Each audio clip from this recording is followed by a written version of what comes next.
La Guadeloupe, toujours sous le choc après la mort hier matin, jeudi, de 5 jeunes Guadeloupéens dans un accident terrible à Baie-Mahault. Des jeunes victimes qui avaient entre 18 et 21 ans seulement, qui se connaissaient bien puisque il s'agissait de voisins qui résidaient dans le même quartier de la cité Crâne au Lamentin.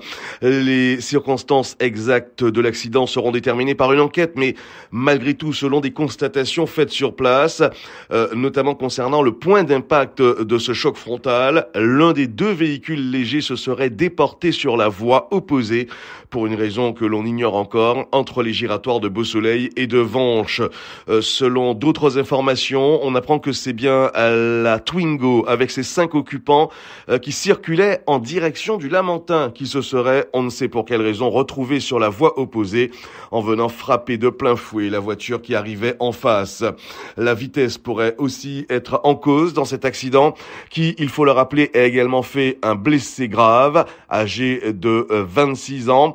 Le conducteur de l'autre véhicule qui était toujours jeudi soir en réanimation au CHU de Pointe-à-Pitre. Et puis il y a eu également cette polémique autour de la vidéo d'un badaud prise avant l'arrivée des secours et qui montrait les corps inertes dans l'habitacle de la voiture. Vidéo qui circule depuis sur les réseaux sociaux et qui provoque une sacrée consternation au sein de la population. L'occasion justement pour la procureure de la République d'indiquer qu'elle se réserve le droit de poursuivre ceux qui ont pris et partagé cette séquence. Par ailleurs, alors que l'an dernier en Guadeloupe, on a eu plus de 50 morts, la prise de conscience semble difficile auprès notamment de la jeunesse guadeloupéenne qui paie un lourd tribut à ces accidents de la route. Plusieurs personnalités politiques et publiques ont pris position après ce nouvel accident dramatique qui a fauché la vie à 5 jeunes Guadeloupéens. Notez que les médias également ont décidé d'être les premiers relayeurs des messages de bonne conduite et des messages de prévention de la sécurité routière.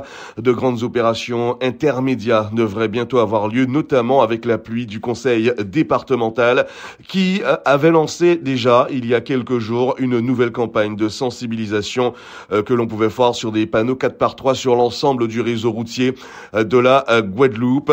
Décidément, les années se suivent et se ressemblent malheureusement sur le front du nombre d'accidents mortels sur les routes de Guadeloupe. Vous regardez ETV.